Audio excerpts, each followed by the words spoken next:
Halo teman-teman semuanya, gimana kabarnya hari ini? Kakak harap teman-teman sehat dan selalu bahagia ya. Nah, minggu ini kita akan belajar bersama-sama mengenai bekerja untuk melayani.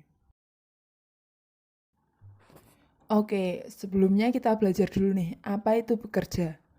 Bekerja berasal dari kata dasar kerja. Nah, dalam kamus KBBI, kerja memiliki arti sebagai kegiatan yang melakukan sesuatu atau yang dilakukan atau diperbuat. Bisa juga diartikan sebagai sesuatu yang dilakukan untuk mencari nafkah, lalu juga bisa diartikan sebagai perayaan yang berhubungan dengan perkawinan, khitanan, dan sebagainya. Secara sederhana, bekerja dapat diartikan sebagai segala sesuatu yang kita lakukan dan setiap kegiatan tersebut memiliki tujuan dan sebuah manfaat.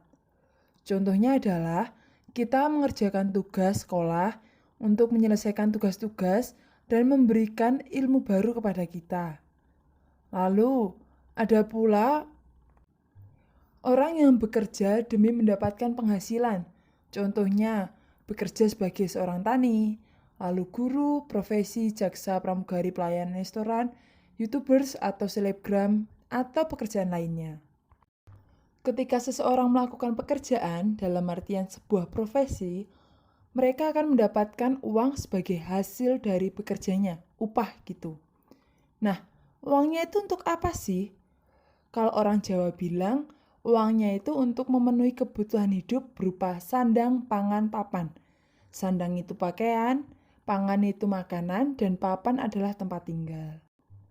Nah, dengan uang yang dihasilkan tersebut, manusia bisa melanjutkan hidupnya dari hari ke hari, bahkan tahun ke tahun. Di zaman globalisasi ini, uang menjadi sarana yang penting dalam aspek kehidupan. Makanya, sekarang orang itu mencari pekerjaan atau membuat pekerjaan sendiri. Nah, ini adalah contoh-contoh dari profesi yang ada. Nah, ketika kita terjun dalam dunia kerja, kita bekerja, itu pekerjaan tidak memandang kamu tuh siapa, namun memperhatikan kemampuan yang kita miliki. Nah, apa saja sih kemampuan yang dibutuhkan dalam dunia kerja? Yang pertama adalah skill, kedua adalah pengetahuan, ketiga adalah dapat bekerja sama, lalu keempat memiliki sikap jujur, yang kelima adalah sikap sopan santun, dan yang terakhir adalah sikap pantang menyerah dan berdaya juang. Skill ini adalah kemampuan atau sesuatu yang kita bisa, misal kita bisa bermain musik, atau kita pandai dalam komputer, atau kita pandai dalam menjahit, itu adalah sebuah skill.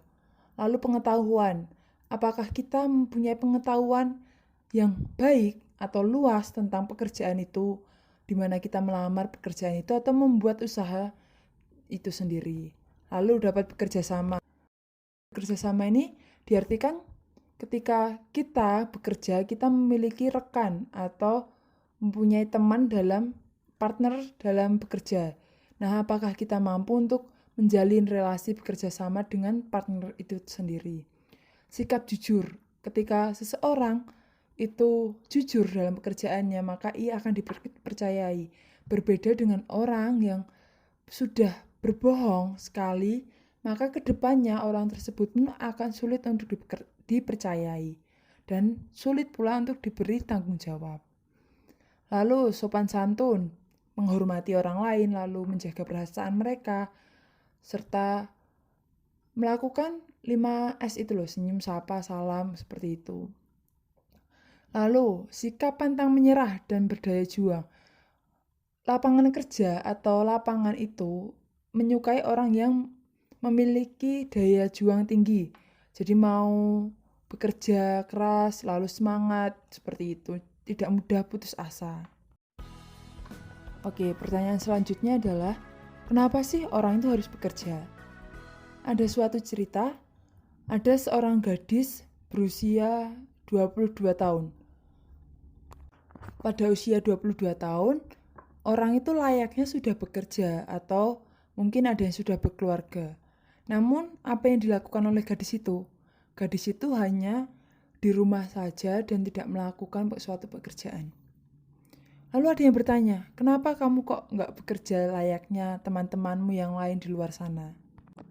Lalu apa jawab gadis itu? Gadis itu menjawab, untuk apa bekerja? Enakan juga di rumah, rebahan sambil nonton drama Korea. Terus kalau butuh apa-apa tinggal minta uang ke orang tua. Toh orang tuaku adalah tuan tanah, sehingga uang tidak lagi menjadi masalah bagiku. Itu adalah jawab dari si gadis. Jawaban si gadis itu menunjukkan bahwa gadis itu memiliki karakter yang buruk. Dalam artian, dia memiliki karakter yang manja, lalu selalu bergantung pada orang lain, termasuk menggantungkan dirinya pada orang tua. Maka, yang menjadi pertanyaan atas sikap atau karakter orang tersebut adalah, bagaimana hidupmu kelak jika orang tuamu meninggal dan seluruh hartamu habis? Apakah kamu bisa hidup dengan mempertahankan gaya hidupmu yang seperti itu? Ini bisa menjadi refleksi bagi kita semua. Apakah kita mampu hidup dengan gaya hidup kita saat ini? Apakah kita bisa hidup dengan gaya yang berfoya-foya, kehidupan yang hedon seperti itu?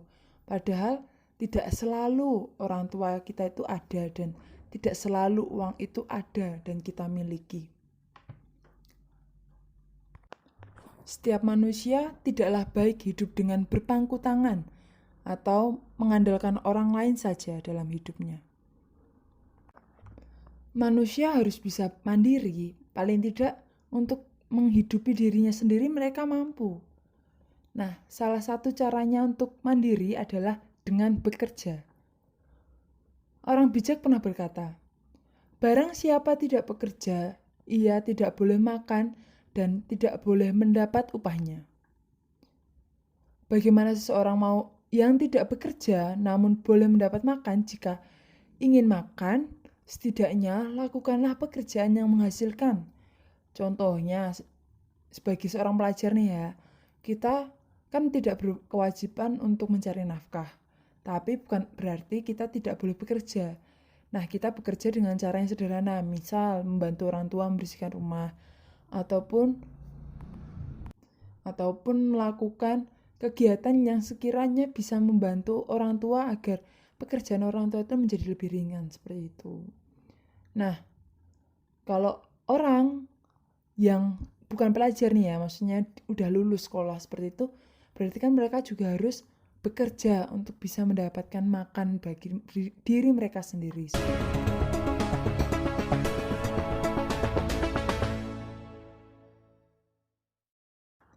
Nah, di dunia ini tuh ada banyak orang yang memiliki tipe-tipe berbeda dalam bekerja.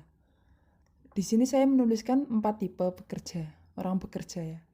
Yang pertama adalah bekerja untuk menyambung nyawa dari hari ke hari. Yang kedua adalah bekerja untuk mengejar kekayaan. Yang ketiga adalah bekerja untuk menyalurkan hobi. Dan keempat adalah bekerja untuk melayani. Nah, orang yang bekerja untuk menyambung nyawa dari hari ke hari itu adalah mereka yang bisa kita katakan kurang mampu. Misalnya mereka hanya tinggal di dalam sebuah rumah kecil atau rumah sederhana yang bahkan setiap harinya itu mereka butuh untuk bekerja. Kalau tidak bekerja, maka mereka tidak bisa makan. Satu hari tidak bekerja, maka satu hari ia tidak makan. Itu ada orang-orang yang seperti itu. Maka itu adalah tipe yang pertama, menyambung nyawa dari hari ke hari. Lalu tipe yang kedua adalah bekerja untuk mengejar kekayaan. Tidak jarang ada orang yang selalu tujuan dari bekerjanya adalah uang, uang, dan uang. Sehingga dia tidak pernah beristirahat untuk bekerja. Bahkan lupa untuk bersenang-senang. Jadi yang dipikirannya tuh yang penting aku bekerja dan menghasilkan uang sehingga aku kaya. Seperti itu. Lalu yang ketiga adalah bekerja untuk menyalurkan hobi. Nah ini biasanya orang-orang yang suka main musik, dia jadi pemusik. Lalu orang yang suka berolahraga, dia menjadi seorang olahragawan. Atau orang yang suka foto, jadi fotografer seperti itu. Nah, Yang keempat ini adalah bekerja untuk melayani. Jarang sekali orang yang mau bekerja untuk melayani. Mereka lebih banyak untuk bekerja ya untuk diriku sendiri, untuk kesenanganku, untuk memenuhi kehidupanku sendiri. Berbeda dengan orang yang bekerja untuk melayani. Biasanya mereka memiliki jiwa sosial yang tinggi. Sehingga ketika dia melakukan pekerjaannya, dia merasa aku bekerja ini bukan hanya untuk diriku sendiri, melainkan untuk orang lain, demi kebahagiaan orang lain pula, atau demi kebaikan orang lain. Ini adalah tipe pekerja yang keempat. Lalu ada pertanyaan, mengapa sih kita harus bekerja untuk melayani? Ada yang tahu?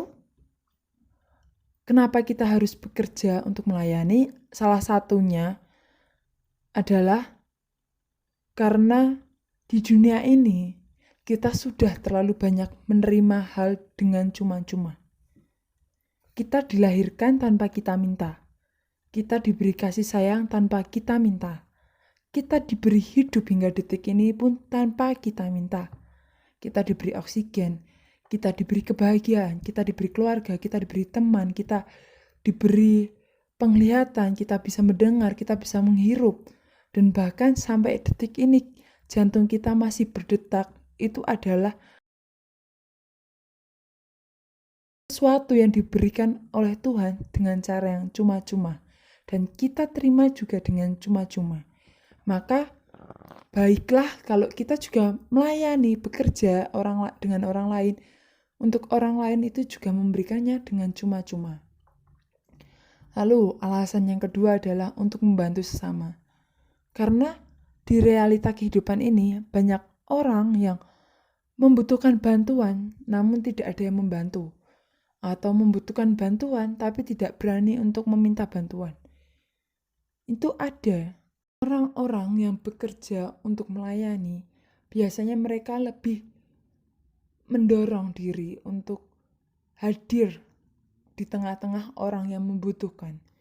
Orang-orang yang benar-benar ingin diperhatikan. Orang-orang yang butuh pertolongan dari kita. Nah, ini adalah salah satunya. Lalu, karena kita menolong orang lain, kita jadi mensyukuri apa yang kita miliki. Dengan semakin kita bersyukur, kita semakin dekat dengan Allah. Dan semakin kita dekat dengan Allah, itu semakin kita menjalin relasi yang baik dengan Allah. Dan kita mengabdikan diri kita untuk Allah. Lalu ketika kita sudah mengabdikan diri kita untuk Allah, secara tidak langsung kita juga melayani Allah atau Tuhan. Kita melayani Tuhan Allah kita dengan baik. Dan kita melayani sesama dan melayani alam. Ketika kita bisa melayani, kita bekerja bukan hanya untuk diri kita, tapi untuk melayani sesama kita, maka akan terjadi hal yang baik dalam hidup kita. Entah itu untuk sesama ataupun untuk alam sekitar kita. Sekian pembelajaran kita hari ini. Semoga kita semakin mau untuk bekerja dalam pelayanan. Semoga teman-teman senantiasa bahagia, tetap semangat, tetap bersyukur, dan tetap patuhi protokol kesehatan dengan menerapkan 5M. Oke, selamat pagi, Tuhan memberkati.